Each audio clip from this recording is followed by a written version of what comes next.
Olá, este é o boletim diário de notícias da UATV em português, onde cobrimos a guerra na Ucrânia e os principais acontecimentos globais. Inscreva-se para não perder nenhuma edição. Hoje, desde setembro, vamos abordar os seguintes temas. Ataque à Polônia. Espaço aéreo foi violado por cerca de 23 drones russos.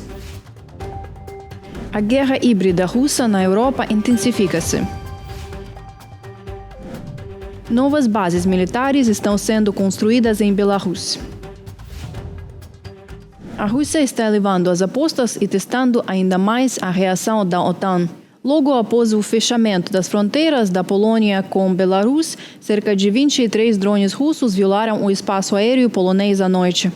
Varsóvia já havia sido alertada sobre essa possibilidade. O jornalista polonês Marek Budzisz escreveu sobre o assunto na plataforma X, fazendo referência a um relatório recebido em 2 de julho, sem revelar a fonte, que continha informações bastante detalhadas.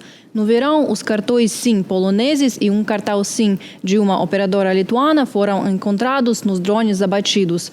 Segundo o relatório, isso indica de forma direta que a Federação Russa estava se preparando para realizar voos com drones sobre o território desses países, testando a conexão com redes móveis locais. Nas primeiras horas do dia 10 de setembro, as Forças Armadas da Polônia relataram múltiplas violações do espaço aéreo do país por drones de ataque russos, durante um ataque noturno à Ucrânia. Em resposta, foram usados sistemas de defesa aérea para neutralizar os objetos invasores. Operações de busca pelos drones abatidos estão em andamento. As autoridades alertaram os moradores das regiões da Podlaquia, Mazóvia e Lublin para que permaneçam em casa, ressaltando que a operação militar ainda está em curso. Na noite passada, o espaço aéreo polonês foi violado por um grande número de drones russos. Aqueles que representavam uma ameaça direta foram abatidos. Estou em constante comunicação com o secretário-geral da OTAN e com nossos aliados, Kaja Kallas, alta representante da União Europeia para os assuntos externos e a política de segurança, na rede social X. Na noite passada, na Polônia, assistimos à violação mais grave do espaço aéreo europeu pela Rússia desde o início da guerra, e os indícios apontam que foi intencional, não acidental. Donald Tusk, primeiro-ministro da Polônia, na rede social X. O congressista republicano Joe Wilson, membro do Comitê de Serviços Armados da Câmara dos Deputados dos Estados Unidos, classificou o ataque de drones da Rússia à Polônia como um ataque direto a um aliado da OTAN. Ele apelou para que a administração do presidente Donald Trump imponha imediatamente sanções severas ao Kremlin e intensifique o apoio militar à Ucrânia. Em uma publicação na rede X, ele escreveu que o incidente é um ataque direto a um aliado da OTAN. A Rússia está atacando a Polônia, aliada da OTAN, com drones iranianos Shahed, menos de uma semana após o presidente Trump receber o presidente Nauroski na Casa Branca. Trata-se de um ato de guerra, e somos gratos aos aliados da OTAN pela rápida resposta à contínua e não provocada agressão do criminoso de guerra Putin contra nações livres e produtivas. Exorto o presidente Trump a responder com sanções obrigatórias que façam a máquina de guerra russa falir e a providenciar à Ucrânia armamentos capazes de atingir a Rússia. Putin não está mais satisfeito apenas em perder na Ucrânia, enquanto bombardeia mães e crianças. Ele agora está testando diretamente nossa determinação em território da OTAN. Putin declarou que a Rússia não conhece fronteiras. Nações livres e prósperas ensinarão à Rússia o que são fronteiras. Joe Wilson, senador republicano, na rede social X. Aqui neste vídeo você pode ver um dos drones abatidos sobre a Polônia. De acordo com a BBC, 5 drones e os destroços de um objeto não identificado foram encontrados em diferentes locais na província de Lublin, no leste da Polônia, que faz fronteira com Belarus e com a Ucrânia. Os outros 2 drones foram descobertos no centro e no norte da Polônia, bem mais distantes das fronteiras. Um na província de Lodz, no centro da Polônia, a cerca de 250 quilômetros da fronteira com Belarus, e outro foi localizado próximo à cidade de Elblag, no norte. A guerra da Rússia contra a Europa já está em andamento com sabotagem, interferência eletrônica e desinformação. A estratégia híbrida do Kremlin se desenrola por todo o continente. Assista à reportagem da minha colega Alexandra Zaslavets para saber mais. ainda não chegou com tanques, mas a Rússia já iniciou uma guerra híbrida contra o mundo. O Instituto Internacional de Estudos Estratégicos registrou um aumento acentuado nos atos de sabotagem russos em toda a Europa. Em 2022, apenas 6 incidentes significativos foram documentados. Esse número subiu para 13 em 2023 e disparou para 44 em 2024. Os principais alvos desses ataques híbridos são infraestruturas críticas, logística militar, instalações de energia e locais civis, todos escolhidos com o objetivo de espalhar medo, gerar incerteza e aumentar a tensão na sociedade. Tudo indica que o plano imperial de Putin não terminará com a captura da Ucrânia. Ele apenas começará por lá. A cada dia, enfrentamos ataques híbridos russos cada vez mais intensos e agressivos contra nossa infraestrutura. Vemos provocações nos mares do Norte e Báltico. Vemos Rússia e China buscando influência no sudeste da Europa. E devemos lembrar que é a Ucrânia que está defendendo a nossa liberdade na Europa, senhoras e senhores. Friedrich Merz, chanceler da Alemanha. Em apenas 4 meses, quase 123 mil voos foram afetados por sinais russos que interferem no GPS e em outros sistemas de satélite, segundo um relatório analisado pela SVT da Suécia, em conjunto com 5 países vizinhos. As interferências atingiram o espaço aéreo da Polônia, dos Estados Bálticos, da Finlândia e da Suécia, e, em alguns casos, continuaram a acompanhar as aeronaves mesmo após elas deixarem as zonas afetadas. As autoridades rastrearam as fontes da interferência até estações de bloqueio localizadas em Kaliningrado, São Petersburgo, Smolensk e Rostov. Podemos confirmar, e temos provas, de que as interferências têm origem em território russo. Trata-se de um problema grave, que representa uma ameaça à segurança da aviação civil, especialmente considerando a escala, a duração e a natureza dessas interferências. Andreas Holmgren, chefe de departamento da Agência de Transportes da Suécia, em declaração à STV. Entre esses voos civis estavam também aeronaves com líderes políticos como Ursula von der Leyen. O sistema GPS do avião da presidente da Comissão Europeia foi bloqueado no domingo, 31 de agosto, enquanto ela se dirigia à Bulgária. O incidente ocorreu durante a turnê de 4 dias de von der Leyen pelos países membros da União Europeia que fazem fronteira com a Rússia. Estamos naturalmente cientes e acostumados às ameaças e intimidações que fazem parte do comportamento hostil rotineiro da Rússia. Isso apenas reforçará ainda mais nosso compromisso inabalável de aumentar as capacidades de defesa e o apoio à Ucrânia.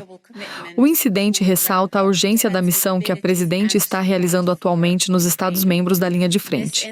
Ela testemunhou de perto os desafios cotidianos das ameaças vindas da Rússia e de seus aliados.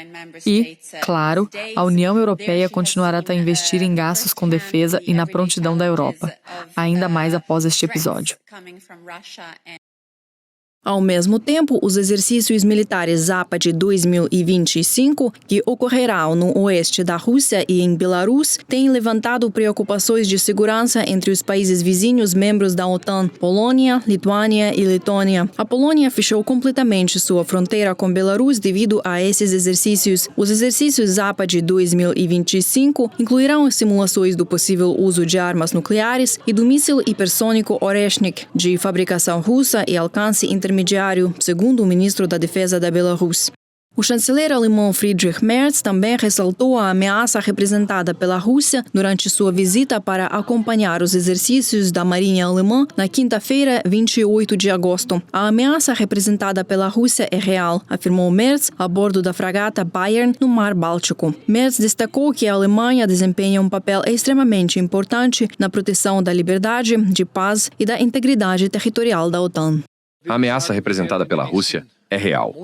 Vemos ações diárias do exército russo. Eles estão testando nossa prontidão e nossa capacidade de nos defender. Por isso, quero dizer que faremos tudo ao nosso alcance, nos próximos meses e anos, para proteger a liberdade, a paz e a integridade territorial da aliança. E a República Federal da Alemanha tem um papel extremamente importante a desempenhar nisso. Gostamos ou não, nossa localização geoestratégica é o centro da Europa. Devemos fazer um esforço especialmente grande onde vivemos, ou seja, na Alemanha, para justamente isso, defender nossa liberdade, defender a paz e defender a nossa integridade territorial. Enquanto isso, autoridades russas continuam com sua retórica de ameaças. Durante uma visita a noroeste da Rússia, o secretário adjunto do Conselho de Segurança, Dmitry Medvedev, acusou a Finlândia, a Noruega e a Polônia e os países bálticos de prepararem um ataque, citando a presença militar da OTAN próxima às fronteiras russas. Não podemos ignorar o fato de que a Finlândia é atualmente membro da Aliança do Atlântico Norte. Isso, inevitavelmente, conduz a mudanças em nossa abordagem militar para garantir a segurança da fronteira e responder a possíveis ações hostis. As alegações feitas por Medvedev em 8 de setembro sobre a suposta perseguição da população étnica russa na Finlândia, a destruição da cultura russa, os vínculos com o nazismo e a ameaça à segurança da Rússia são paralelas às justificativas que o Kremlin tem usado para suas invasões da Ucrânia em 2014 e 2022. Medvedev afirmou que as causas profundas do atual estado das relações entre Rússia e Finlândia remontam à Segunda Guerra Mundial. O assessor presidencial russo e ex-secretário do Conselho de Segurança, Nikolai Patrushev, fez declarações semelhantes em 13 de março. Alegando que a Finlândia tentou exterminar a população eslava e que o Ocidente está novamente transformando a Finlândia em um trampolim para a agressão contra a Rússia. Trecho do relatório do Instituto para o Estudo da Guerra. A Finlândia está sendo obrigada a fortalecer suas defesas em resposta à ameaça russa. O primeiro-ministro Petteri Orpo anunciou que os gastos com defesa aumentarão anualmente em bilhões de dólares. Não temos tempo para hesitações, concluiu Orpo. Segundo a inteligência militar finlandesa, a Rússia pode concentrar seus recursos na frente norte assim que a fase de alta intensidade da guerra na Ucrânia chegar ao fim. A Finlândia já forneceu 29 pacotes de ajuda militar à Ucrânia e está atualmente preparando o próximo, afirmou Orpo em entrevista coletiva com o presidente do Conselho Europeu, António Costa, na segunda-feira, 8 de setembro, em Helsinki. A Rússia continua a ser uma ameaça de longo prazo para a Europa, especialmente para a nossa flanque oriental. O perigo representado pela Rússia de Putin não desaparecerá, mesmo que os combates na Ucrânia cessem amanhã. Trata-se de um desafio existencial para a Europa. Apoiar a Ucrânia e conter a Rússia é o melhor investimento para a nossa segurança comum.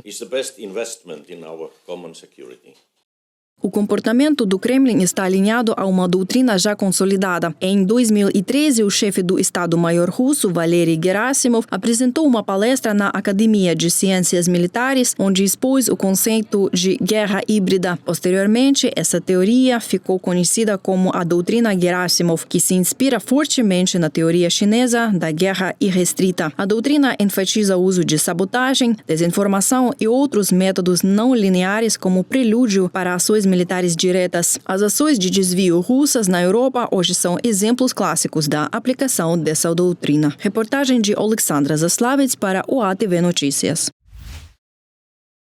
O ataque à Polônia fez parte de um ataque mais amplo contra a Ucrânia. Na noite de 10 de setembro, a Rússia lançou ondas de drones Shahed e Gerbera, mísseis balísticos e de cruzeiro, que atingiram diversas regiões no oeste ucraniano. Foram registradas explosões nas regiões de Lviv, Vinnytsia, Jitomir, Lutsk e Ivano-Frankivsk. Pelo menos uma pessoa morreu na região de Jitomir. Segundo a rádio Liberty, Belarus começou a construir novas bases militares. Uma delas, localizada próxima a Minsk, pode ter importância estratégica para a Rússia na guerra contra a Ucrânia, já que, segundo especialistas, é justamente nesse local que podem ser posicionados mísseis balísticos russos do tipo Oreshnik. Trata-se tanto de bases completamente novas quanto de instalações militares antigas que estão sendo modernizadas. Esses locais devem ser utilizados, entre outros fins, durante os exercícios conjuntos com a Rússia, conhecidos como Zapad 2025, que acontecerão entre os dias 12 e 16 de setembro. Oficialmente, as autoridades belarusas não comentaram sobre essas construções. Os jornalistas também não encontraram nenhuma menção ao local em documentos públicos oficiais, nem em mapas cadastrais. Essas são as principais notícias de hoje. Daqui a 2 dias, a Rússia e a Belarus começarão seus exercícios militares. Se isso resultará em uma maior escalada e novas violações do espaço aéreo dos países europeus, depende em grande parte da resposta da OTAN. Siga-nos para acompanhar os desdobramentos na Europa que cobrimos diariamente na UATV Português. Até amanhã.